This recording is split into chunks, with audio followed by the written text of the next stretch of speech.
Yeah!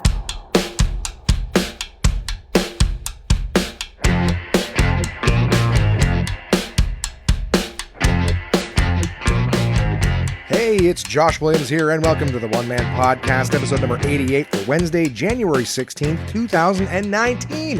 Hey, onesies! How are you guys doing this week? It still feels weird still feels weird to say 2019. Doesn't feel like another year. I've actually done a few shows this last week that I'll be telling you about a little bit later on. Got a new whip, all that fun stuff. But it's funny, even doing those shows, comics are like, it's 2018, and then audience are like 19, because everyone needs to correct other people, right? Insecurity is still rampant this day and age in 2019, that people still feel the need to correct you, right? It's like someone stammers, right? If I was in conversation, I was like, it's strange to feel, stupid. I travel in very aggressive circles. Welcome to the podcast, guys. As usual, it starts awkwardly, because that's what I bring to the table. I am very, very excited this week, guys. I got my car, and it is frightening, right? Whenever you get something new, right? Luckily, whoever did the tinting on the window scratched the inside a little bit, so there's a nice hefty little slice out of the side. Hefty? No. In my eyes, since it's a new vehicle, it's hefty. But there's cosmetic damage to the vehicle already, which is great, because everybody knows when you get a new vehicle, that first scratch, being afraid of that very first scratch is terrifying. So to have one in the vehicle right from the get-go, to get into it already with a scratch, is a great way to start. Now I don't have to worry about that first scratch. It's already there. It's on the inside where no one sees it either. Oh, amazing. So yeah, I got my new car. I'm very excited about that. I did a bunch of stuff last week. I did all sorts of, all the whole, and, getting insurance changed over, just admin stuff for a new vehicle. Okay. But I haven't done that too many times in my life. So it's always like, oh, did I get this right? And do I need that? And what about this? And what about that? I had to switch up a bunch of tires, right? I mean, everyone knows storing tires is a pain in the ass, but when you have them from two different vehicles, it's an even bigger pain in the ass, right? I had to swap them from my place to mom's to, bringing them into the dealership for them to put on, because it's winter time, right? So I had to bring the winters in to the dealership so they could put them on the new car when it arrived on Wednesday. I had to come home and put the all seasons away in the shed, plus take the Fitz tires out of the shed where it is, and then transport them over to my mother's house. So I actually managed to bring in, the car came in on Wednesday, and I managed to do all that stuff before they gave it to me. So I was picking it up Friday morning. This was last Friday, of course. And on Thursday, I basically did all the shuffling around. So brought in the tires, the snow tires and the Fit, because they were at home. Brought them in, got the other tires from them. What else? I think I dropped them off on Wednesday, if I'm not mistaken. So Wednesday, I dropped their tires off to them. Not that this is even super important, but the idea is, I think I brought the tires into them on Wednesday. Yeah, must have been. And then I brought, then what the fuck did I do? Sorry, I've lost my tire train of thought. Just trying to remember. Not that any of this is even important to you guys. Timeline's not important. The point is, brought them in on Monday, came to pick them back up, because I didn't want them to throw. I don't know about you guys, but I've had experience with mechanics where they're kind of rough. So I'm like, I don't want them to throw, 4 all season tires in the back of my new vehicle. So I'm like, I'll tell you what, since you guys need 2 days to get everything ready, let me come in and pick up the all seasons. I'll drive them home. I got to swap them around anyways. That way, when I pick up the vehicle on Friday, I get to drive out of there with not a bunch of cargo or anything like that. So basically, that's all I was doing. A bunch of switching around, getting excited, getting all my paperwork in order, get my right, details to the right people and all that stuff. Friday morning comes. Oh man. And I got to have a great breakfast with Crystal, because I couldn't drive to the dealership because I can't leave with 2 vehicles, right? So Crystal and I had breakfast. It was great. Went out to Summer Haze. Oh, excuse me. Had a nice brekkie together. I'm rushing a little bit too, because I got some stuff going on with the car today. But so we had breakfast. Summer Haze was great. We had to hang out for a little bit, and then she dropped me off at the dealership to pick up my car, which is awesome because it's way the fuck out in Barhaven. So she basically came across the city to see me, and then we drove an equal distance away to that. So it was just a lot of driving for her that day. So I'm super grateful for that. And of course on the busiest traffic day of the week, Friday, especially in this city. So that was fun. Dropped me off, pick up the car. I had a lot of fun with the sales guy, Chris. He's quickly becoming a buddy, which is great. So we picked up the vehicle, did all the, here's how you program this. Let me download these apps so your thing connects to the car properly. Chris and the team at Barhaven Honda went out of their way to put a bow on the vehicle, because it was so funny. When I bought it back in like September, I was joking with Narong, my friend, that, I'm picking up in January, mid-January. I go, well, mid-January is my birthday. So I go, if we pick that up mid-January, I want you guys to put a fucking bow on it. Happy birthday. That's just fucking around with them. And I totally forgot, but I guess Narong didn't. So that's how important customer service is to these guys. I said I wanted something. He made sure he had it. So even though Narong is in Cambodia, he reached out to Chris and was like, you got to find a bow to put on it. That was part of the deal. So I got pictures on Instagram of my new car with a bow on it. And they stuffed the back with balloons too, which was, again, the extra effort of doing that. That was hysterical. I appreciate that. It's super funny. So, yeah, that was great. No, I had a great time picking up the car. But I had some other stuff to do. Nothing I'll waste your guys' time with, but I basically ended up driving home, leaving the vehicle there, and getting a bunch of other stuff done. Like, I haven't really done a lot of driving with it, if I'm being honest. And the reason being is just that it needs a couple things. I got some tinting being done today. They tinted the front windows for me, but because it's regular tint, it does look a little different, the two colors from the inside. Like one of them looks yellow, one of them looks blue. Kind of like you're wearing a pair of sunglasses with one side being just regular sunglasses, the other side having that sort of polarity thing or whatever. So it looks a little different, but not to mention, now I had said this before last week. I know I went way too long on tint. Peter made me aware of this, but just somebody had asked too, like, why don't you just take, if you're having issues matching the tint, why don't you just take the tint off the back windows and redo that? So that was the question. And I meant to address this the last podcast, but of course, when I'm rambling on about shit, I miss important points to talk about unimportant ones. When it comes to vehicle tints, and actually it's funny because as soon as I tell you guys this, you can look at it when you're on the roads with vehicles and you're going to see it all over the place. So vans and SUVs, pretty much 99% of the time, come with the back windows tinted, the front ones not. And the reason being is, of course, for privacy on bigger vehicles where there's families and, more cargo and whatnot like that. But they actually don't tint the windows in terms of putting like a film on them. They're actually factory tinted in the sense that the glass itself has got dye in it. So when Peter and I were going around and everyone's talking about tinting the black back ones different colors and layering this over that. And I just kept thinking like, why don't you just take the tint off? You know what I mean? Like, but that's why you can't take it off, is it's not tint. It's actually dyed glass. So in case you ever have a type of vehicle like that and you go through the process of tinting, know that it's not that they're being difficult. Like, well, we can't take off the factory tint. It's not like it's harder to get off or something. It's in the glass. So there is no, take the back, unless you want to go ahead and get new glass panels put on. But I think that would cost you a lot more than just layering tint. So there you go. That's how tinting works on an SUV or a van, which I've never run into before because I've only had sedans. So that's what I'm doing today. I went with Peter to Goldwing, as I mentioned, and I talked to those guys about the ceramic tint. The ceramic tint keeps the heat out. So one of the things I did this week was I went back and I saw them. I believe it was on Friday, actually, to figure out, what would it cost me to put the ceramic tint on? Because now I know with the two color differences, I'm like, I'd like the colors to match up. And at the same time, I want to get that ceramic on there because with a black vehicle, it can get hot particularly quick. Also, to my listeners all over the world, it has been cold as fuck in Ottawa the last few days. So ever since I got my vehicle, I barely want to be outside because of the fact that it's so fucking cold. So I got the vehicle on Friday. I did a bunch of prep and running around, and then I had a show Friday night. So I actually, because I had to bring a bunch of equipment, I actually took Mom's car, my old Fit, because it's a road warrior. It's full with dirt right now and everything like that, just from all the in and out of Ubering. So I borrowed her car since I still hadn't given it to her yet. And I did the show with that, put the equipment in the back of that, and drove it to the gig.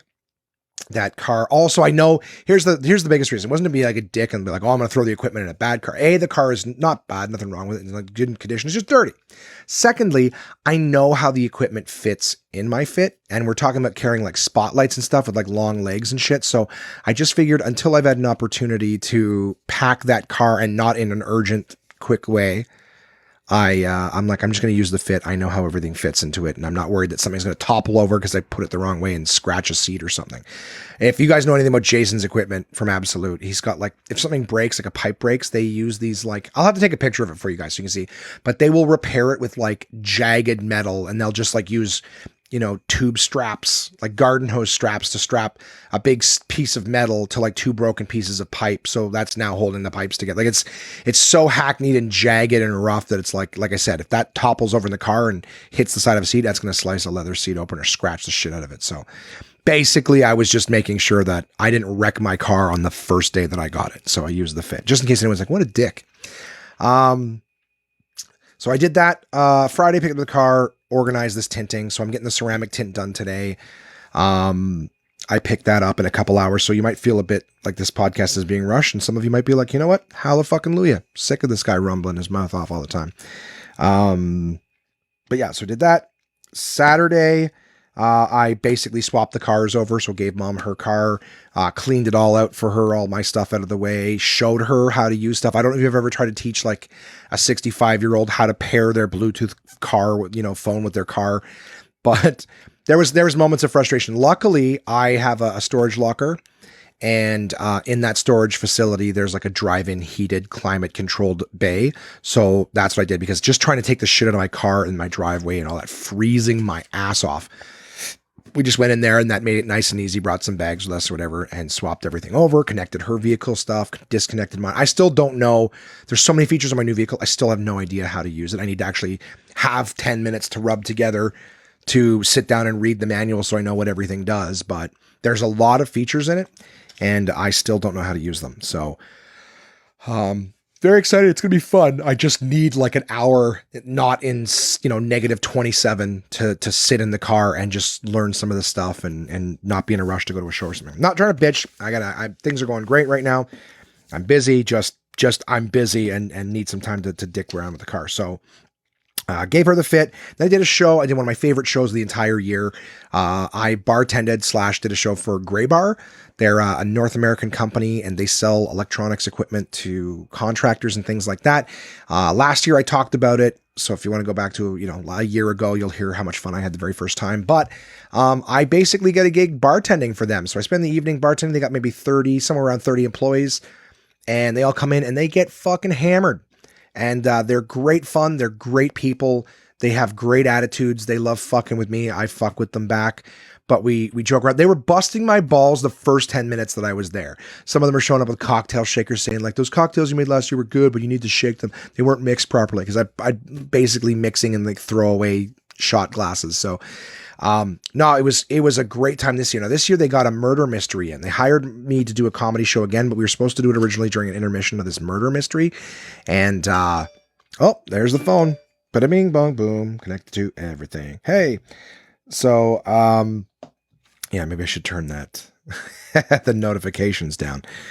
Let's go into airplane mode on this one. Hey. So yeah, apologize guys, but you know me, we got really bad production value on this podcast. I'm never paying attention to what's going off all at once.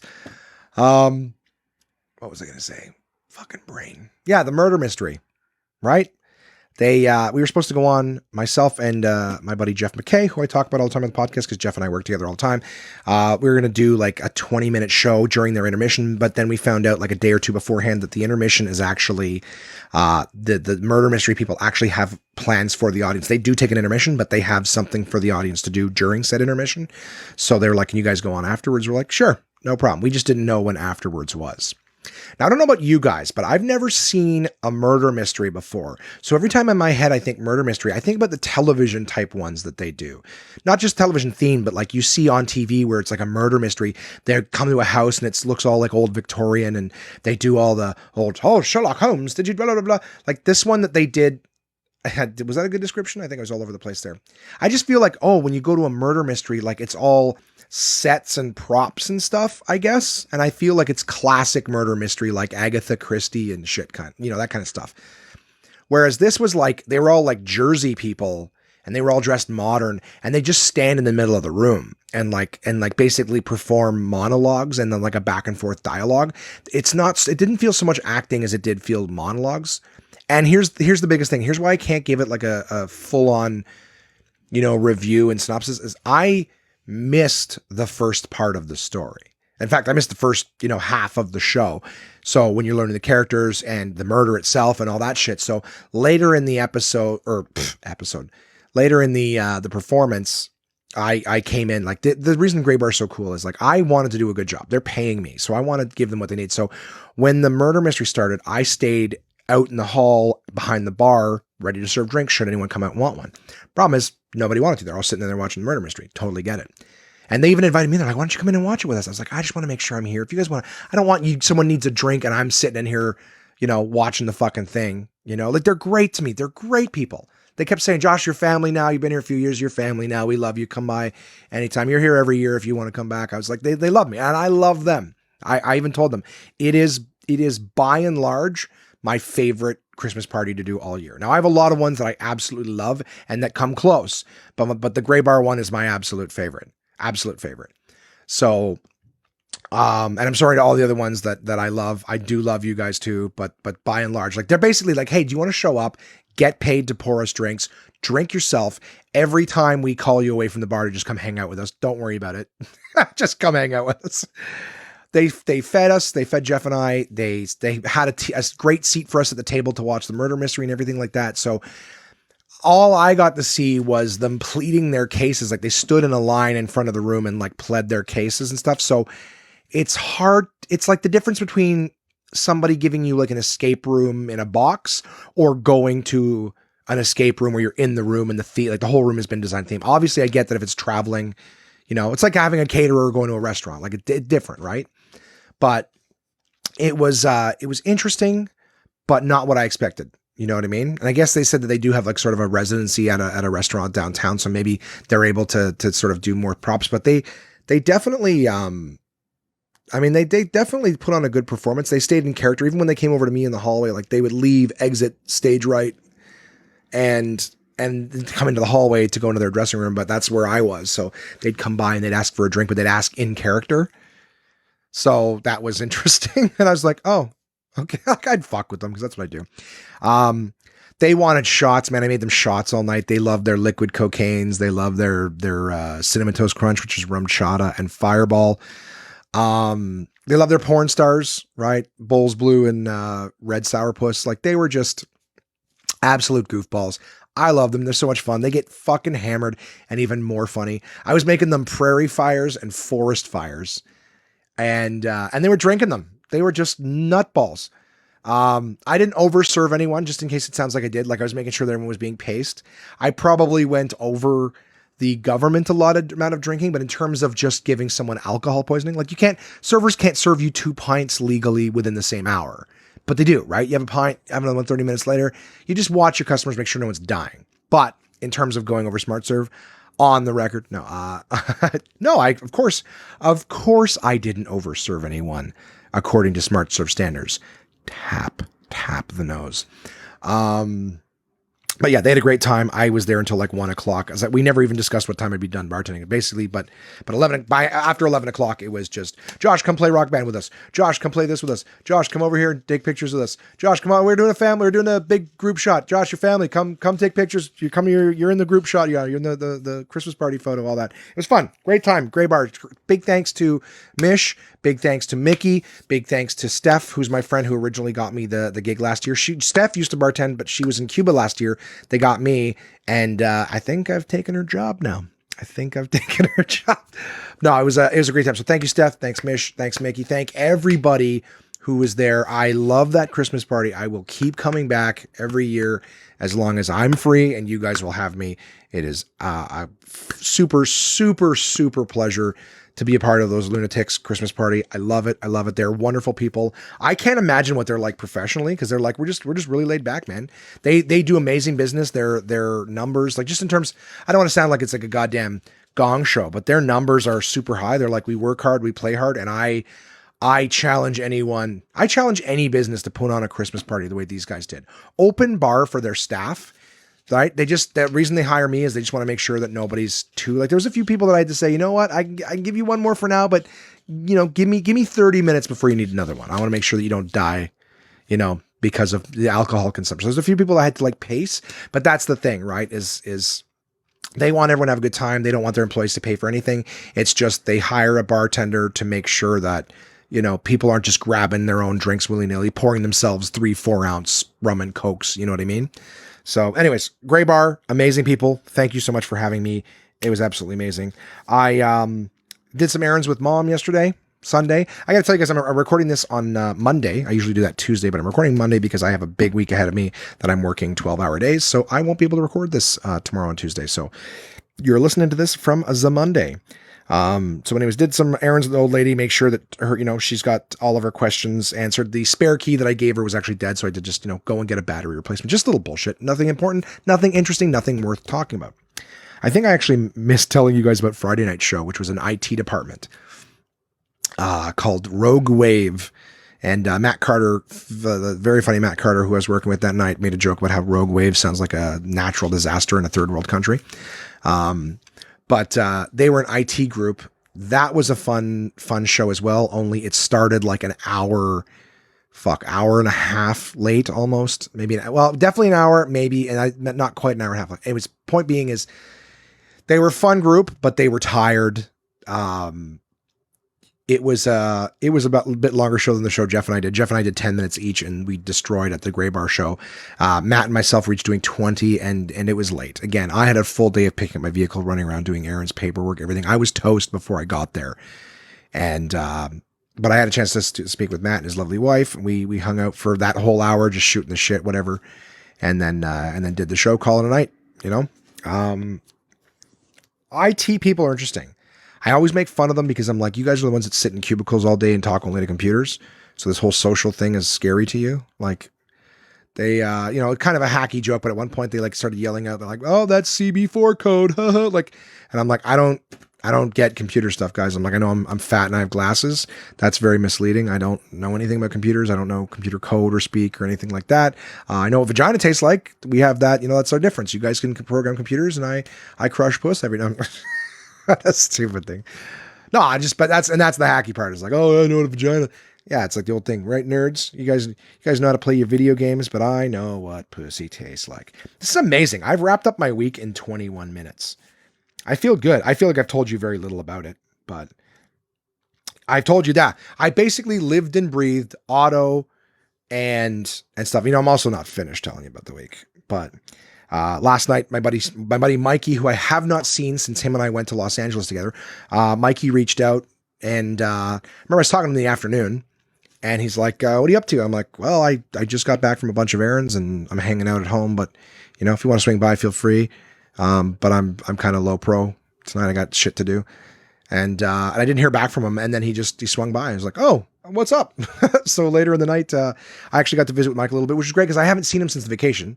Right. So we spent like 9 days together and then we just didn't hang out for. We've touched base a couple times just to say, hey man, haven't forgotten about you, but Mikey's doing well. He's still writing all the time. He's still doing tons of comedy. So it was great he's only here for a little bit because I was wiped and had to go to bed. But it was cool to see him. I'm glad he's doing good. Like I said, and Mikey and I first, met through Open Mic Mondays, but this podcast was one of the things that brought him and I together closer as friends. He listened, we hung out, mutual things. I don't know. I value that of this podcast. All right. Plowing ahead, man, I'm gonna make this fastest podcast ever. Today, dropped off the HRV to get its windows tinted. And then on my way home, I noticed my phone was not able to make calls. Every time I hit call, it was like call failed. Now it's been doing that for the last few days, but every time it's done that, like everyone has that phone thing where you hit the call, it goes call failed. You go, oh fuck, cancel, dial again, and it works. Right? Well, I've had it happen a few times in the last days where all I could do, it would not make a call no matter who I called. It just said call failed, call failed. So what I did was I would hard reset the phone. I'd be able to make a call or two and then it would die. I could receive incoming calls, but it wouldn't make outgoing. Now, here's the thing. I don't know if I was actually having the same issue on the back end where I wasn't receiving calls either. You know what I mean? Long story short, I went to make a call today and it was like call failed. I'm like, you know what? I got to get this resolved because if I'm not getting calls and I'm not able to make calls, that could affect me business wise. So I drove all the way to the Apple store. I got a new phone. They were good. They were good because I've had issues with my signal before and they did the software and then sent me on my merry way. So today I did it again. I was like, look guys, I need this to work and I've already had antenna issues. So they just replaced it. Appreciate it. Thank you, Apple. Thank you, Robin, who helped me at the Apple store. Really appreciate that. And then, yeah, so now I'm we've been waiting the vast majority of the early day afternoon for all my apps to download back on my phone I got to repair my watch. My watch is being a bitch. saying like some things are paired, but then when I try to add like a Apple Pay thing, it's like your watch isn't paired. I'm like, we just did something phone to watch that worked. You know, so it's just that's what it is. You guys know the days I'm talking about. There's a day where like you got to replace your phone or something, and then that day just becomes a tech day where you got to like reset all your apps, log back in, download everything again, you know, do all your software updates, then pair it with all your Bluetooth device. Like just when you do that, you're like the transaction itself could be particularly painless, but the amount of like download time and whatever, just, you know what I'm talking about when I say a tech day, right? You just get to a day where you're like, that's it, tech, that's all I'm doing. So that's been my week doing the podcast now. I'll tell you guys more, you know, next week. Maybe we'll find out if you guys like the little 20-minute abbreviated version or if maybe me running my mouth about things is a little better. Few things this week. I meant to talk about this last week. I have been nominated for the Faces Magazine Ottawa's Favorite Comedian Award. I won it the first 2 years it was out. I've been nominated every single year since.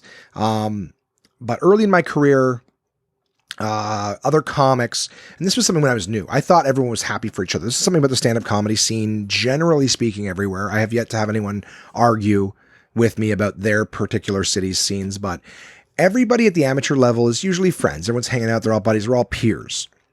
Until somebody starts to pull ahead of the rest of the pack. And then you just watch everyone get jealous and envious and you know, just generally, you know, jealous of the other person. And then everybody starts shitting on that person, right? Trying to claw them back and break them down. Well, one of the first things that happened to me in my career was I saw there's a local magazine here called Faces. It was owned by a different person, a friend of mine, Kyle, way back when it first started. And I saw this thing. It was basically just a thing that showcased local business owners, local people of interest, in Ottawa. And I was like, oh, that's a cool magazine. So I reached out to them and I asked them to, you know, if I could do an interview or whatever. And they're like, yeah, sorry, we haven't got any interviews. Like we've got all of our next, you know, few months interviews booked up. And I was like, all right.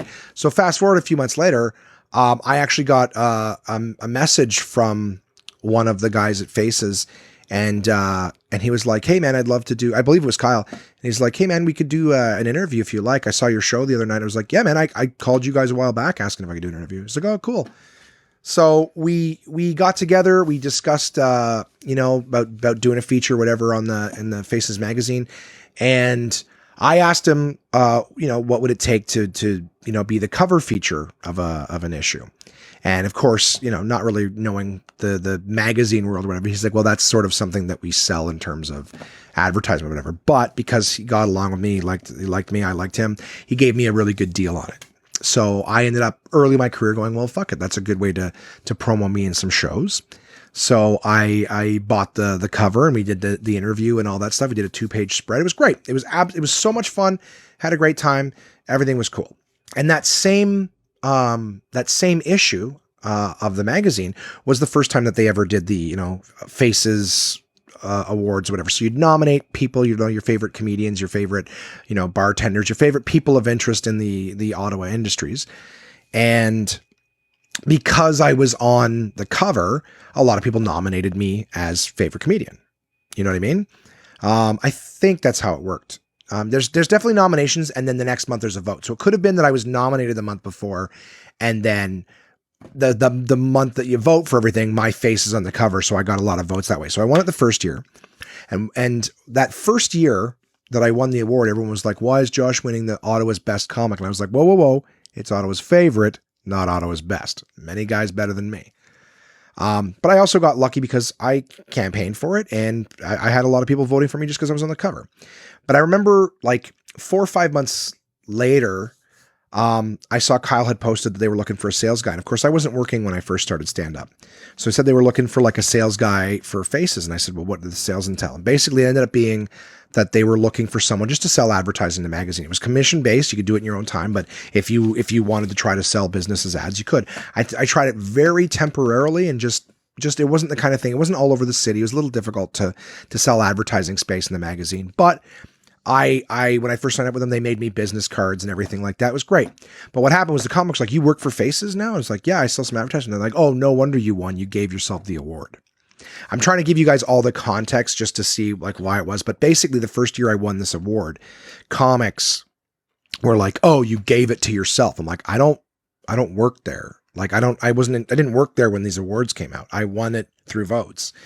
So basically it took something that I won that I was kind of happy about, and they just shit on it. Like the whole community was like, oh yeah, you gave it to yourself. No big deal. They just shit on the award. And I was like, oh, well, that's a bummer. Something that I was kind of happy about got taken away. And that's the thing too, right? It tells you about personal, your personality, insecurities and shit like that. The fact that I would be able to let other people take something from me just by them, shitting on it or whatever. But, so I was like, oh, bummer. So the next year when the awards came out, I didn't want to have anything to do with them. They comments as soon as the nominations came out, people were commenting already. Oh, you're going to give it to yourself again this year? You're going to let a real comic win it? Like just shit like that. So I had nothing to do with it. The problem though, is that I was co-hosting a radio show occasionally with my buddy Dylan Black, and Dylan was nominated for Best Radio Personality, and he was nominated for Best Humanitarian. He's a great dude, good friend of mine, and does a lot of humanitarian work. So he was actually on the radio every day reminding people, hey guys, vote for me on the Faces, And because I co-hosted, he was actually plugging people to vote for me as the best favorite comic again. And I won it the second year, and I took shit for it again, being told, you gave it to yourself. And I go, look, I didn't even nominate. I didn't ask anyone to vote. I didn't do a thing this year, but I had a radio personality telling people to vote for me, and I got votes that way. So what happened was this award that I was happy to have won the first time became something that was a nightmare to me.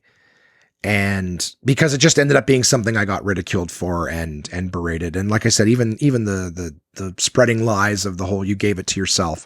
It really took away any joy that I could have from winning. Like imagine someone not wanting to win an award because, not even wanting to be nominated, which is stupid. You shouldn't let what other people think of you, influence you. But I did. That's who I was then. And it's still many, many aspects of who I am now. It's funny. Like I way too much of a people pleaser, and I care way too much what other people think of me. But I'm owning it. I'm telling you guys right now, I'm owning it.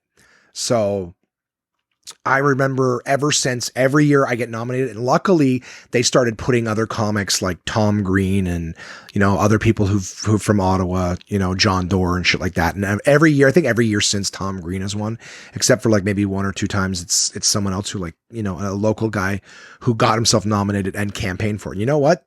Nothing. People shit on it. It's like, oh, hey, vote for me. Wow, I got an award because I got people to vote for me. It's like, yeah, that's what campaigning is. An election is getting people to vote for you. It's not like, oh, he's the best one for the job because he's the best one for the job. No, it's like he got the most votes. That's how it works. If you get the most, you win. That's how it is. So there's nothing wrong with campaigning for something, man. You work hard. If you can convince more people to do it, then you should deserve it. I mean, right? If you're the best and no one else wants to vote for you, well, then this guy deserves it. Whatever. Fact of the matter is, though, fast forward. It's funny. The last few years, every year I get a message from Faces going like, congratulations, you've been nominated again. I'm like, oh, fuck. So I'm going to turn over a new leaf, and I'm going to allow myself to be mildly excited at the idea because I'm trying to jumpstart my comedy career in 2019. So all of this story is to say that every year that Faces magazine, the magazine's been sold to another company. They still do it. But the fact of the matter is I'm still on there every year. And when it happens, I just ignore it. I don't campaign. I don't ask anyone for a vote, anything like that, because it had a negative connotation. But trying to be a new me and get rid of old insecurities. So I will tell you guys that Faces magazine has yours truly nominated as Ottawa's favorite comedian. So if you guys want to go on and vote, I don't have a URL for you. Huh? How about that? But if you go to Faces, if you Google Faces Magazine Awards, you should be able to find it there. Let me see if I can bring it up for you real quick here. Faces. Yep. Let's spell it with a V. Faces Magazine Awards. And it comes up almost right away. Facesmag.ca is what they've got here. And let's see what the slash is. Maybe I can get you guys right to it if you're willing to do that for me. You can do it. Yeah, facesmag.ca/awards. And you can go on, you can vote for all sorts of people on there.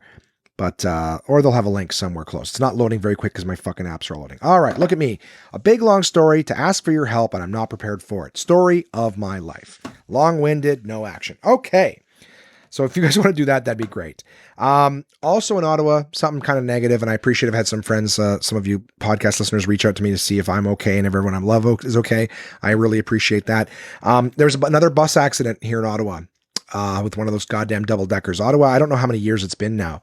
It feels like it could be like 10 years now. Things go by so fast. But, dude, Hey, Ottawa OC Transpo has double-decker buses.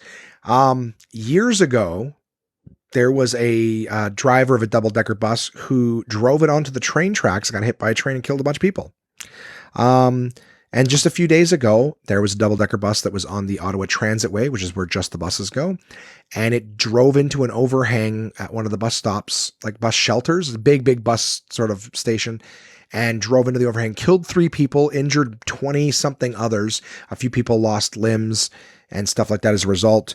And yeah, that's 2 of these double-decker accidents in not too long with just, and everyone's like, well, both cases, it was the driver that drove the bus in. I'm like, yeah, but I haven't seen any accidents like that with regular buses. I'm starting to think that maybe Skynet has taken over with these double-decker buses, man. Conspiracy theory, first one of 2019. I say that like I've got them all the time. I don't. But I think that Skynet is driving these bus drivers insane. It's like The Happening, right? I could write the sequel to the M. Night Shyamalan movie, since this fucking idiot thinks that he's making his own Avengers now. Glass is coming out. Yeah, it's Samuel L. Jackson and Bruce. What's going on, M. Night? I think I'm going to take a shitty movie that I made a really long time ago and try to make I made another shitty movie called Split. And now I'm trying to put all of it together like it's like my shitty Avengers. That's what I'm going to do. And then the twist at the end is going to be that the trees make everyone kill themselves. At the very last scene, you're just going to see the wind blow through the trees and then someone puts a gun to their head and blow. I'm going to tie all my movies together from now on, and that's the twist. It started 20 years ago. And then when the person blows their head off, they're going to look over their shoulder and they're going to see Haley Joel Osment as like a 20-something-year-old now who goes, oh my God, I see dead people, you guys. That's stupid. The point is that I think that the sequel to The Happening should be that instead of trees making you go insane and kill yourself, it's the exhaust fumes from these double-decker buses. And these drivers have been breathing them in too long and now they're trying to kill everybody. Right? It's just like Bird Box. Bus Box. There you go. That's the next one. Man, I should be getting money for all this, right? Giving away all these fucking, what do they call them? Oh, why can't I think of words? Jesus Christ, not pilot. Jesus Christ. There's a word for it, for fuck's sakes. It's like not tonic or I hate myself so much. And the worst is I can't let it go until I figure out what it is. There's a word for movie idea. And of course I misspell it. Word for movie idea. Word list movie charades idea. That's not what I asked about. It's like project, not pilot. Okay, I'm trying one last time and then I'm just going to have to learn to let it go. Word for TV show idea. Spec? It's like a spec or something like that. I don't think that's what it is. It's not development. It's not a pitch. It's not script. Jesus. It'll come to me later. And I've had this conversation several times and I forget the word every time. But maybe it's spec, but that doesn't feel what it is. Not pitch. Spec, script, something like that. I don't know. Concept. Nope. All right. Well, thanks for listening to me struggle my brain. That's every day. God damn it. It's like formula. You know what I mean? It's like a formula, another word for formula. Oh God. I'm trying, guys, this is my life. I desperately can't let it go. My neuroses will not let it go. All right. I'm going to try to move forward with my life. Point is, people are dying on double-decker buses. Don't get them. And I drove today, like the first, like I think it was actually on Friday. I could be wrong. Maybe Thursday that this happened. I picked my mom up. No, it was the day I got the car. It was Friday. Yeah, it's Monday morning, and I swear to God, this happened at rush hour on Friday, and there's actually people on the double-deckers again today at the same blocks away from where it happened, on the double-decker buses, on the top floor of them, right in the front, right where the last people died. People are sitting in the fucking spots. Like, oh, well, I guess it reset the lottery numbers. You know? I can't think of that fucking word. It's going to be in the back of my head. I'm going to be continuously distracted by it. Anyways, it just reminded me that, you know what? Like, it sucks that people died. It really did. But people forget that it's a fucking gamble. Every time you get in a car, it's a gamble. You're playing the lottery with your life. You get in a car, you get in a plane, you get on a goddamn jet ski. All of this stuff has risk. We're not designed as land animals to be flying at 120 kilometers or 80, 55 miles an hour? That's not 55, is it? 55 is 100. Like, let's say like 70 miles an hour. We're not designed to be going that fast. All right. So when you get in something that can do that, you're playing, it's like getting on a roller coaster. People are afraid to get on a roller coaster. Like, well, people die on them. Yeah, people die in cars too. But you're getting in it and you don't realize, like, I'm rolling the dice and I'm hoping that today's not the day where I hit that 1 in a million chance, you know? And sometimes you hit that chance where you bump into another car. Fuck, damaged car, but no way. Sometimes you hit that other car or that other car hits you and you get fucking paralyzed or hospitalized, right? Sometimes you lose limbs. And then there's that horrible one where you lose your fucking life. Happens in planes and everything like that. But every day we get in, and again, taking for granted or feeling entitled that, oh, it's just not going to be me. You just get in this thing. It's not a thing. Sometimes you get on the bus and you're like, I'm putting my life in someone else's hands. Those 3 people and 20 some others that were injured, those were the people whose fucking quote unquote lucky numbers were up that day. That day, they were the ones who hit those odds. You know, everyone would love that to be their lottery numbers, but they hit those fucking odds of today's the day you die on the bus. You never go home again. It's just, I'm not trying to frighten anybody or bring anyone down, but just as a society, like, we forget all the time that, you know, just because you get in a car and you know where you're going and this and that, like, doesn't mean that everyone else on the road is being safe, that there isn't some sort of condition. Doesn't mean it's like fucking playing the Final Destination. You know what I mean? Just, yeah, maybe death's coming for you and there's nothing you can do to avoid it. Maybe it's just your time, whatever. But it's a scary thought. It's a scary thought, you know, because you can be fucking walking down the street to avoid it and still someone swerves and takes you out, right? Look at that van in Toronto.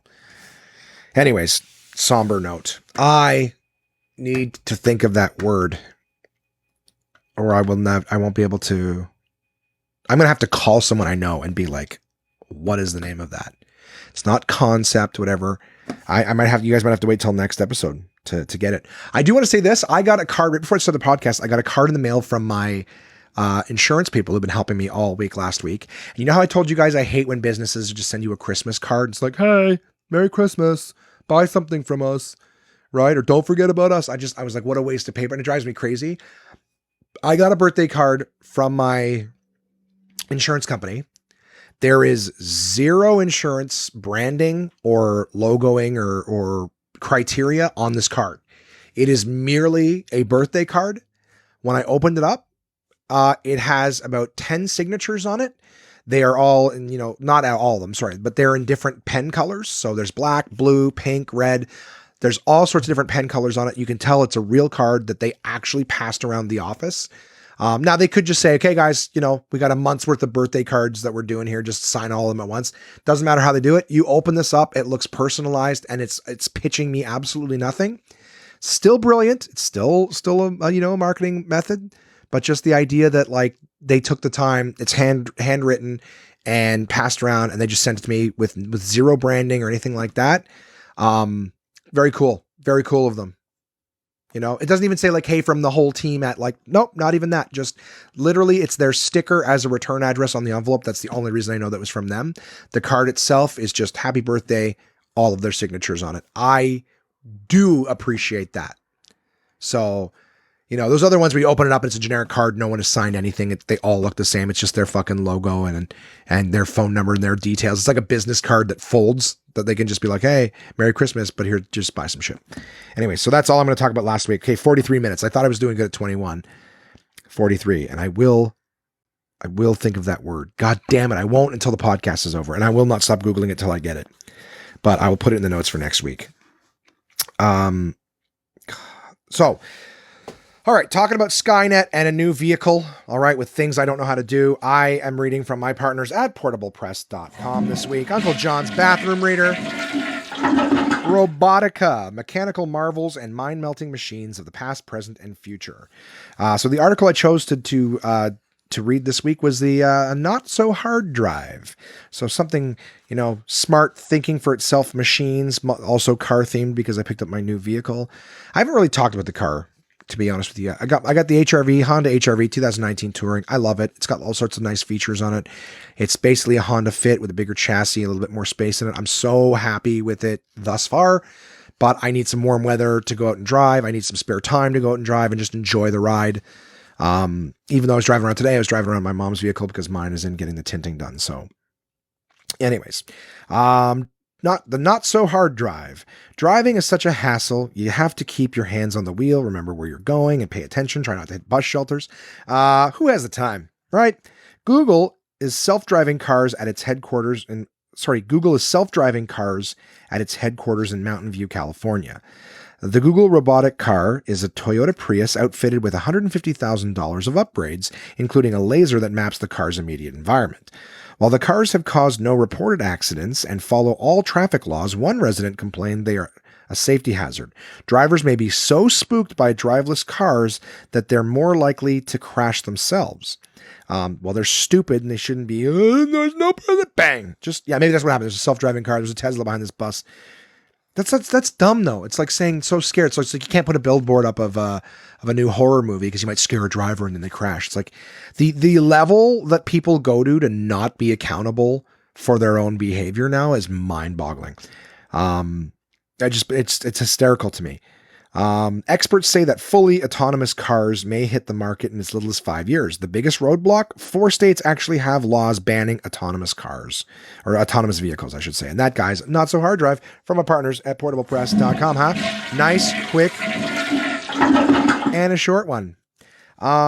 Yeah, you can actually check out like a lot of the self-driving stuff from Tesla. Like I remember a lot of people were talking about that and they're like, well, it's spooky. And what if they hit a baby? If you look at the videos online and see what those things are actually scanning and looking at while they're driving, it is infinitely more than what human beings. There's no way you could possibly look and process as much as this thing is. It's reading signs, it's reading faces of people. It's like, it's identifying everything. It's amazing. And I remember myself thinking like, fuck, well, if it has to make like a human decision of like, do I hit a baby or do I hit a woman? Like I thought, does it only start registering as soon as someone steps into its line, like into its path? But it's not. It's reading everything like almost 180 degrees. So it sees all the faces on the sidewalk.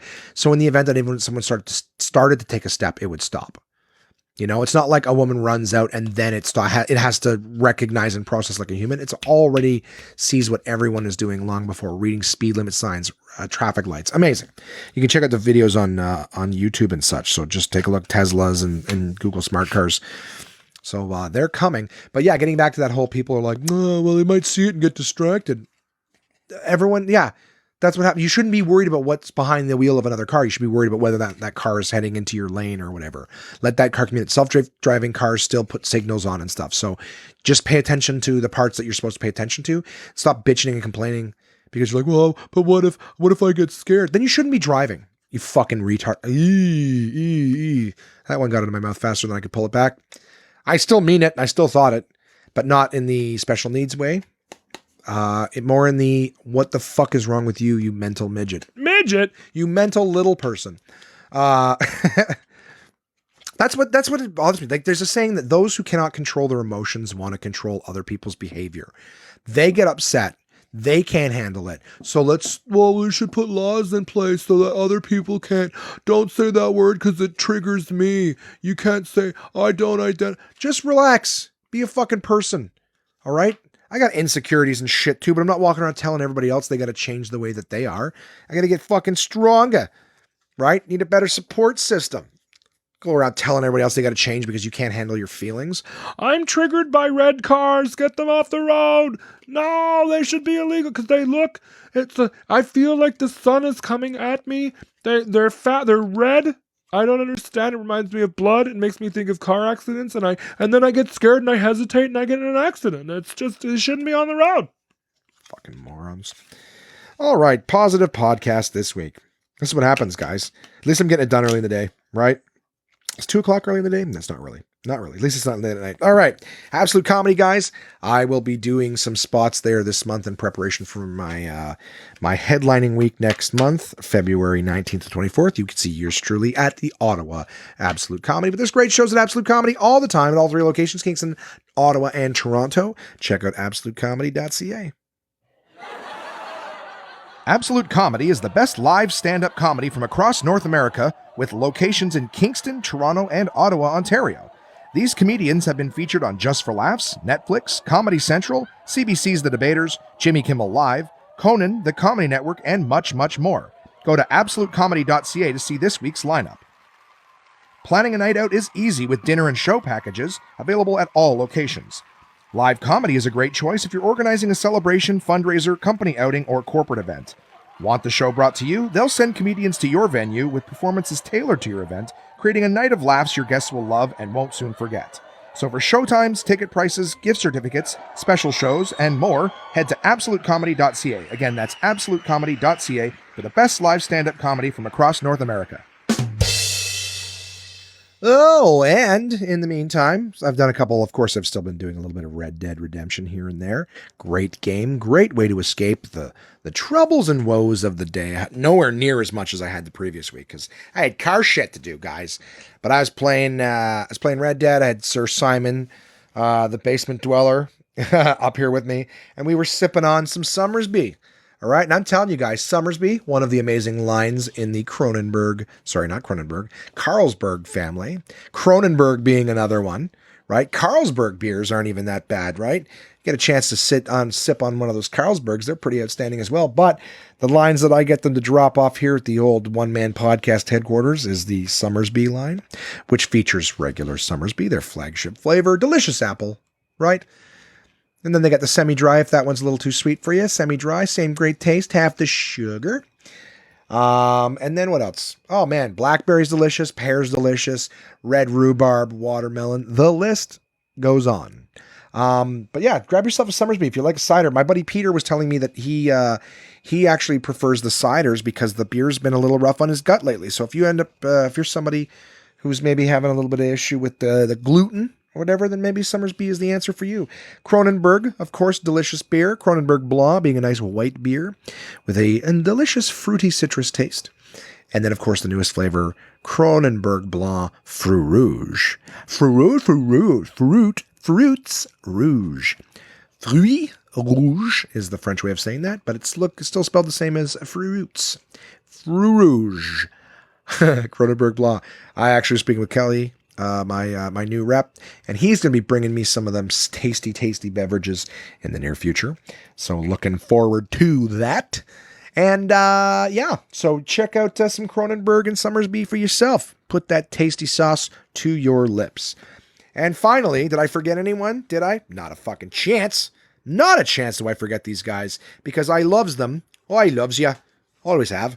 My pals at DKDorlingKindersley.com. DKDorlingKindersley.com. No. DK.com/CA here in Canada, DK.com in the States. This week's book is called Flora. I was very, very excited to receive Flora. I saw it on their website a while back and was like, I gotta have me this. Inside the Secret World of Plants, everybody. Now, it might sound a little goofy. This is, of course, another beautifully, beautifully designed book in partnership with the Smithsonian, right? So if it's got Smithsonian on it, you know it's additional quality because they are absolutely outstanding.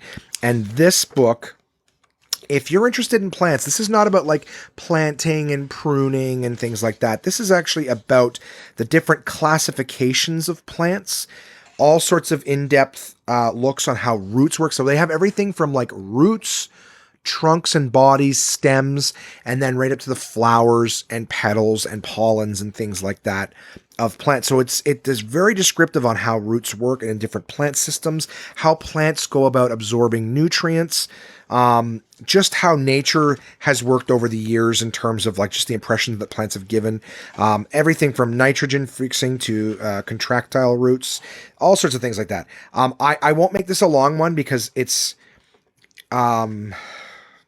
it's hard to talk. There's so much variations of plants that to try, it's got this and it's got this. I'd go on forever. All right. I really am trying to take your guys' feedback and not go so long on some things and not maybe do too short on others. But I mean, even the stem defense like system, there's like a whole series of pages that have beautifully illustrated stems with thorns and stuff. So you see rose thorns, how they look different from like, what's another example? Like spine thorns on certain things. yeah, it's particularly cool because it actually talks about how they defend themselves.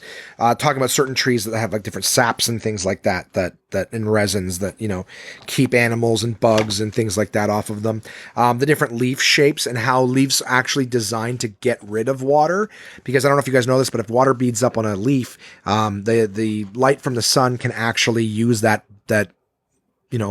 drop of water as a magnifying glass, and it'll actually burn leaves. So that's why if you're ever like misting leaves, a lot of people tell you like mist leaves. You almost have to like mist them, but then give them a little shake off so that they don't have beads of like droplets, because those droplets will, turn into magnifying glass and actually burn your leaves. It's got everything from like fall colors and showing you how certain leaves will change color, just the beauty of it, leaves in extreme conditions, stuff like that. Even how some plants create their own reservoirs of water by creating pools in the middle. Everyone knows that. Well, everyone knows. That's another statement that's interesting. Everyone's like, oh, everyone knows. Do they? I don't think they do. But a lot of people know that plants, the reason that flowers come on plants, a lot of them, is to attract bees. Everyone talks about how bees, everyone there again? There are quite a large amount of those speaking on behalf of bees about how important bees are to the ecosystem. And they are, because bees are the ones that transfer pollen, right? So the reason plants create flowers and stuff is to attract bugs and more specifically bees to come and take the pollen. Then they go and it sticks to them. They go and land on other plants, and that's one example of cross pollination that exists and fertilization. Is it fertilization? I guess. So that's really cool. That's another time that sort of just reminds you how amazing and miraculous nature is. The idea that a plant would create something, would genetically create something to attract a completely different species, because that's how it thrives and stays alive. It's like, hey bees, come over here. Which is another reason also why we lose bees, we lose plant pollination and things like that too, right? So a big aspect of it. We can do it ourselves, but this is things that animals and insects are doing in nature. Like I said, there's plants that pool water so that they can create their own reservoirs in the event that they can't get access to it. Like, it's fucking amazing. It's amazing how nature works.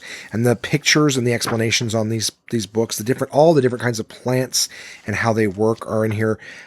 If you have a green thumb at all, if you have an interest in nature, science, or plants and flowers, this is an amazing book, and it does all sorts of different things, from seeds and how the different plants eliminate their seeds or dispatch their seeds. That's a good one. Dandelions are a perfect example of that, right? Because they've got them where you literally got kids picking them up and blowing on them, and they all just fly away. Well, those are seeds, motherfuckers.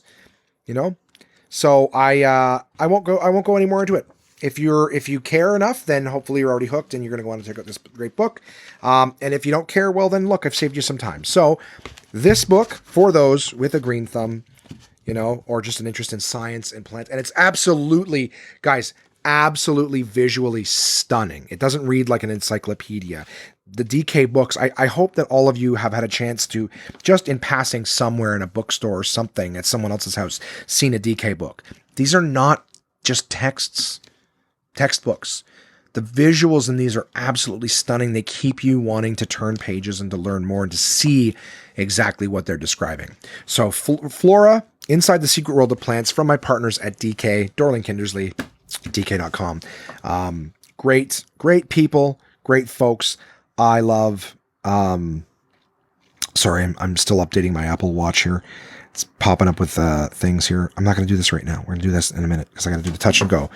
Yeah, dk.com/ca, dk.com in the States. Just check out their entire line. They got great books about absolutely everything.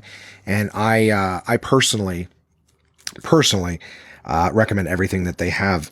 If you're into something, odds are they've got a book on it, and it's way more in depth than a lot of things out there. So thank you to all my partners. It is time for Touch and Go, guys.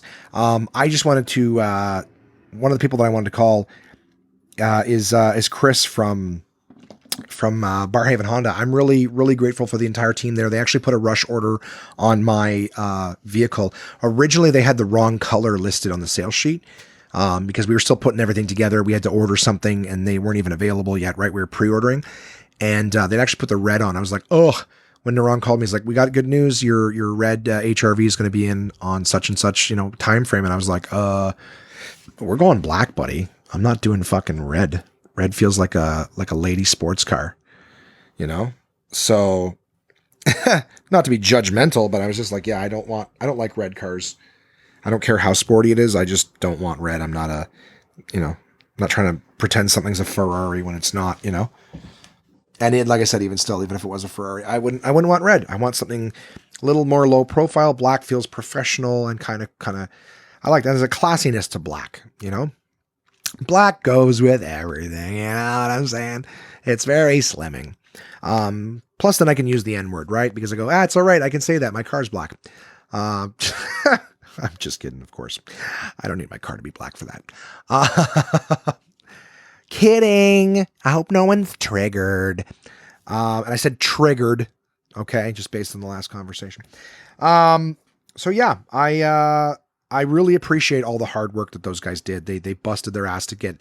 They actually, when they found out that they had made the mistake, like, they're on it. They're like, oh, our mistake, and the original notes had black in it, but I guess they're like, we don't know how this mistake was made. But they actually got, because it was already on its way, they actually made a deal with a different dealership and got my model in from a different dealership. Had to do a few trades and whatever, but they got it done, and they even got it to me sooner, because they'd made a trade with a different dealership, whatever. So I really appreciate all the hard work that those guys did.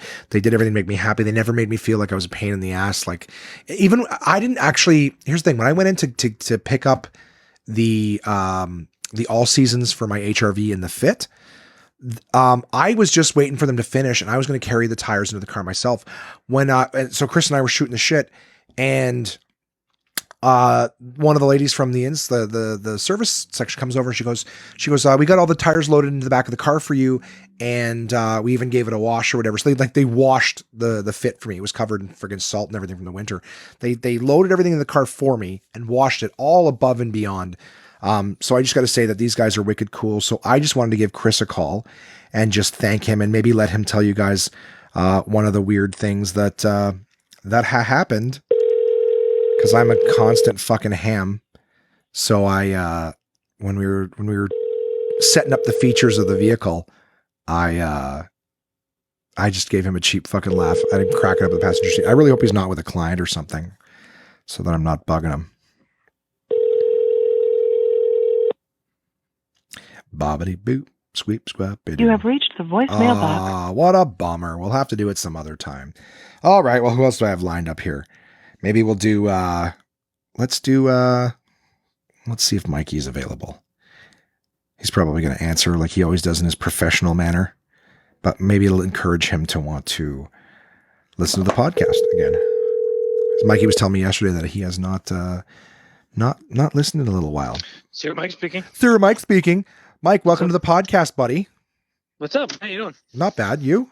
Not bad, not bad. That's good. I thought I'd do a little touch and go segment with you since I've been bothering other people, and since we just had an opportunity to hang out last night, I told the listeners that we haven't seen each other since our trip, that it might just that it might just be fun to sort of call and say a quick "What's up" to you. Cool. How's the day going? Good. Keeping busy at work as always. Yeah. Yeah. Yeah. I still don't quite understand what you do, but I love that your response to that is good. Every time you're like, good. I'm like, I still know what you do. You're like, good. That makes it good for you, right? Then there's other people after your job. That's right. Sweet beans. So, you and I played a board game last night. We played a degenerate gambling board game called Camel Up, which I played Camel with. Tits Up. Camel Tits Up. Yeah, that's which one of my friends and listeners of the podcast, Chris, first introduced me to. And then you were off to. Did you end up going to the club Absolute last night? I did. I ended up popping in, and I got into Niles' set. Awesome. And that's about it. And then obviously I hung out afterwards and hung out with Chris and Niles and Simon and the other door guys that are usually there saying hi. That's cool. Good show. Yeah. I gave Simon a ride home afterwards. Oh, isn't that nice of you? I know, right? Simple Simon. Yeah, I saw him last night when he got in briefly. I was up and down. Again, I'm my prostate's not working. Ha! I love that you said that. That's what I'm just calling it now. I'm like, my prostate's not working. It's a prostate. Yeah. In the last like 4 days, every time I'm like loading or unloading something or in the middle of something like in crazy, like physically intensive, I will just immediately have to go to the bathroom. And I'm like, well, I can't go for 20 minutes because I'm doing this. So I don't know what it is. I just, but every day I've ended up in a shit. I have to go to the bathroom right now and can't. Just Have you done your prostate exam at your age right now? I'm 36. Well, I'm not 36 yet. I'm 36 on Saturday. Okay. So no, if you want to come over and stick your finger in my bum, I'll do it. Yeah. Yeah. Just, you're a good friend. Yeah, we're close. And then, what, and then you're supposed to do it, what, every week afterwards for the rest of your life, or? I think so. I think you're supposed to milk it every now and then. It's Oh, really? That's weird. So you got to pull it out and squeeze on it until stuff. Yeah. Just try to rip it out of the back end. That's disgusting. It's like Kegels. That's what it is. It's like oh, yeah? I get these weird throbbing pains in my taint. Is that my prostate? No, that's a weird throbbing pain in your taint. Okay, sorry. Yeah. I forgot. That's right. You fix websites, not human beings, right? All right. No. Keep forgetting what kind of doctor you are. That's right. But the day's going well? Doing well, yeah. Yeah, I was telling everybody that you're still doing comedy. Things are going well with you, so that's awesome. Hey, do you have any shows that are particularly important to you that you want to plug with the public forum here? Well, on January 22nd, I'm appearing on the Yuck Yucks Winter Wish competition. Sorry, I'm going to have to edit that part out. No, I'm kidding. I'm just joking. It's an Absolute Comedy sponsored podcast. No, that's fine. Winter Wish at Yuck Yucks on January 22nd? Sure. I'll be appearing at Absolute Comedy on February 13th, okay, just before Valentine's Day, if you want to give me that spot. No, you do them both. Yeah, and then I have probably going to try to see if I can pop into as many spots as I can, probably show up the club and see if I can swipe. It's funny because yesterday I was told afterwards that a certain opener for the show last night didn't show up, and if I'd have gotten a bit earlier, I probably could have maybe swiped an 8-minute spot as an opener. Sorry, buddy. No, it's not your fault, man. I chose to come see you instead, but it's one of those lessons learned where I'm thinking, these never things visit happen. me. Never visit. These things happen. I mean, I Go to the show up club first, randomly, then come over here. Yeah, exactly. Then figure it out. Yeah. So. Well, I'm sorry you missed out on that, but hey, two things coming up in the near future: January 22nd at Yuck Yucks, and a better show February 13th at Absolute Comedy. Those are confirmed dates. Yeah, that's awesome, dude. Well, I'm happy for you. I don't want to keep you too long. Every time I do one of these touch and goes, I'm like, it should be like a 5-minute, just hey, how's it going? What's new? Blah blah blah, and gone. And then I get into discussions with people because talking to people is way more fun than talking to myself. It is. Yeah. So after an hour, sometimes hour and a half of just talking to myself, I'm like, oh, this call is very refreshing. It's a good break from the monotony of trying to wrestle with your thoughts, which is what you do in most of your podcasts. Yeah, basically, dude. I'm trying to think of the name, and it's killing me. And if you listen to this episode, you're going to hear me like numerously just stopping and going, "Fuck, what is it called?" Okay. Do you know what they call when you're like the not concept and not spec or whatever, but like, when you're writing a TV show, they call it it's not formula. Oh, fuck. You know what I'm talking about? No, give me more context to what you mean. I'm trying to. It's like what you call like it's not a pitch. It's not a pilot. It's like what they call the show. Like it's not formula, but it's along the lines of formula, along the lines of concept, premise, but it's none of those words. It's like a specific word that fucking, it's killing me. It's construct. No, I know a lot of the synonyms, but it's kind of like, it's almost like formula is almost, it's like a synonym of formula. I thought you might know it, but it's absolutely consuming me. My neuroses will not let me let go of it until I find the word for it. I mean, you've listed a bunch of words, and those words are now stuck in my head. Yeah, so it's not like that's one of those things where it's like, oh yeah. I feel like there's probably a word out there for what you're trying to describe, and once you say it, you're going to be like, oh yeah. But no, I don't. Plot line. The plot. No. I know it's not a common word, and it doesn't even sound right. But it's like when you say it in terms of, it's like, yeah, like I sold the. You know who'd know it would be Ward Anderson. I'm going to have to call Ward and ask him. I'm going to have to call Ward and ask him. All right. Okay. That's what I'm going to do. Thanks, buddy. I'm going to let you get back to work. I'm going to call Ward and we're going to get this goddamn answer. Sounds good, man. All right, dude. Have a great day. It was great seeing you. We're going to hang again soon, right? Yeah. See you very soon. All right, buddy. All right. See you. Cheers. Bye. All right. We're doing this. We're calling Ward. And I got to make this a really quick really quick. But Ward, if there's anyone who should know this word, it's Ward. And I hope he's available. Hello. Good Sir Ward Anderson, how are you? Hey, buddy. How are you, Josh? Not too shabby. You are on my podcast right now. I'm just calling in real quick. I've been struggling with a word on the podcast here, and I am confident that you're the man who will have the answer because like 2 people have not been able to help me yet. Okay. So there's there's a special word for like the idea of a show, not a pitch, not a spec. Maybe spec is the closest one that I'm to it, but it's like the concept or like the idea, like that you would. But you know what that word is? It's like formula or something like that. It's not that, but it's close. Do you know what I'm talking about? I mean, there's several things because the way you're saying it is vague. So okay, it could be sorry. The log line. It could be the plot synopsis. It can be the concept. It's more along the lines of the concept. Like I know that's not the word, but I've heard it a few times. But it's kind of like it's not pitch, it's not pilot. Like I know all those words, but it's almost like I'm working on a it's almost like honestly like the inception of the show. And it's like the kind of thing that you patent, right? Like on Survivor, the idea of people stuck on an island or whatever, like that you can, in terms of TV shows or whatever, you can sort of copyright that quote unquote word. That's the fucking one. Thank you. That's why I was like, it's like formula. I'm like, it feels like lab and scientific. The treatment. Thank you. I knew you'd be the fucking guy who had the answer. I appreciate that. You got it, pal. Thanks, man. Things are going good.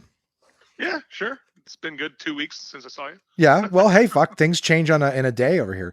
2 weeks ago, 3 more people on buses in Ottawa were alive. So. Touche. When you're right, you're right. Yeah. Well, I have you. I usually do these little segments on the podcast that I call Touch and Go, where I'll just call someone briefly. And I was chatting with someone else a few moments ago, and I was just like, yeah, you're not. I'm like, you know what? You're not helping. I got to call Ward. Ward will know the answer. No problem. Thanks, man. The treatment is exactly the word that I was looking for. Thank you. What's new and exciting with you? Anything that you want to plug here while you have a format and an audience? Oh, I got my stand-up special, Kind of Sort of Grown Up, which comes out this summer of 2019. Sweet. Check it out. What do you got on Amazon Prime? What's the name of the show? Offstage with Ward Anderson. Booyah. Also available in its entirety on YouTube. Is it? Yep. Okay, wicked. Thanks, buddy. Dude, I appreciate the help, and I'm sorry I don't keep you long. We don't do these chats, but you were an absolute hero because this podcast episode is every 10 minutes me going back to can't think of the word, and I can't let it go. My neuroses wouldn't let me let it go until I figured it out. By all means. So I appreciate that. You've really given me, I can't tell you the amount of mental peace that you've given me by giving me that word. Treatment is exactly what I was looking for. It's no big deal. I'll see you soon. All right. Thanks, pal. Bye. There you go, guys. That's how my life is. But we got it. Treatment is the word. The treatment of the show. That's the fucking word. Man. Oh, can I just tell you guys, like, it's like someone just poured like warm water all over the frozen brain land. It's like, oh yeah. The hot bath for my brain. I don't, and then you know what? This will happen again where I'm having this conversation and treatment will have escaped me yet again. But for now, maybe if one of you is sitting near me the next time this happens, you will have remembered it because your brains still work. But look at the fucking progress we're making. And it's an hour and 12 minutes in the podcast and we are finishing up, guys. This week, I am going to be at the Rito Center, working with Sony again. So I will be doing the PlayStation VR demos Tuesday, Thursday, and Friday. Saturday, as I mentioned in the phone call, I was going to save it till later on to tell you guys, but it came out in conversation. It's my birthday on Saturday. Yay! So I'm going to be hanging out with Crystal. Her and I have plans. We're going to play some PlayStation VR. We're going to hang out, maybe check out a movie or something like that. I enjoy hanging with that lady. And spend a time. It's very, very cool. I've enjoyed being able to see, Mika lately. I've enjoyed being able to see Chris lately. I'm still trying to get an opportunity. Actually, I haven't seen Chris lately, but Chris and I have been trying to work something out. It was nice to be able to see my buddy Peter a couple times working on that. So Pete, I can't wait to hang out with you. My buddy Mark Forward, who I haven't seen in a long time. Sorry, Mark, hope you don't mind me saying both your first and last name on the podcast, but I appreciate, the fact that Mark and I are trying to get together soon. So I'm actually trying to see if I can link up a time where Mark, Chris, and I, because we're all sort of in the same neck of the woods, can all get together, maybe fuck around, have some drinks, play some board games. I'd love to be able to see, Pete, I want to see you soon. I want to see Jimmy. Jimmy with the kids is a little difficult. I know Mika's got another one on the way soon. So I've been very, very fortunate and grateful that I've had an opportunity to hang out with Meeks. Jim, I look forward to seeing you soon too. I'm trying to make it work, everybody. And again, working on having some more spare time. You know what? I wish I could Jesus Christ. I was just going to say that so nonchalantly, but I was going to, I'd love to just, be comfortable with my sexuality, get a job as a fluffer or some sort of male prostitute. And I don't care. I don't care what gender wants to hire me, right? Because I'm open-minded and I'm comfortable. I'm not. Not comfortable. Totally open-minded. Not comfortable. Right? I wish I could just get a job as a prostitute and make like $400, a customer for like 5 hours on a Friday and then just take the next week off. You know what I mean? First 2 days, it's hard to sit down. So maybe I'd lay down and do the stuff I want to do. You ladies got it easy, man. You just open up a pair of, oh, fuck, Josh. I'm just joking, but I upset myself even sometimes. All right. I'm fucking around and I hope no one's taking this shit seriously. But man, those vaginas you ladies got, credit cards with no limits. Credit cards with no limits you got. Anyways, so that's the only big stuff I've got planned for this week. And I'm very excited. I get to fuck around, not driving everywhere, but doing the PlayStation stuff during the week, doing the birthday stuff on the weekend, and then who knows what happens. But guys, you want to tell me what's going on with you? You know where you can send that goddamn email, contact@onemanpodcast.com. I look forward to hearing from you. Tell me what's going on with you. Thank you to my sponsors, portablepress.com, absolutecomedy.ca, Summersby and dk.com/ca, or of course in the United States, dk.com, or any in the world. Hey, just Google DK Books. You're going to find them. We're on Facebook, Twitter, Instagram, and YouTube. One Man Podcast will find you on all 4 of those platforms. You can also subscribe, guys. If you're not subscribed, please do subscribe. If you're listening to this on one of the social media platforms, you're like, oh, this is kind of interesting. How do I hear this at my leisure for free whenever I want? Well, you can subscribe on iTunes, Spotify, Google Play Music. There's numerous other ones, but those are the big players right there. If there's something you want to subscribe on that I haven't listed, you can always contact me where? Contact@onemanpodcast.com, of course, or reach out on any of the social medias. I can respond to you from there as well. But if you do subscribe, I would love for you guys to, give it a 5-star review. And please write a review. Just take 2 seconds and go, hey, love the podcast. Josh is great. Or just even take 2 seconds and go, review. This is a review. You're welcome. Send or enter. Okay, submit, whatever it is. That's the podcast, guys. I can't wait to talk to you. Next time I talk to you, I will be a man of 36 years. And, a little older, probably not much wiser, if at all. But I look forward to talking with you guys again soon. Thank you for listening about my week. Would love to hear from you. Are you sticking to your resolutions? I've made 1 to eat better. I have stuck to 0. Doing, I guess, better, but I really can't give myself any credit. You know what I mean? So it is what it is. So I hope that you are, and I would love to hear about it. So send me an email, contact@onemanpodcast.com. Tell me what's going on with you, and I will chat with you guys soon.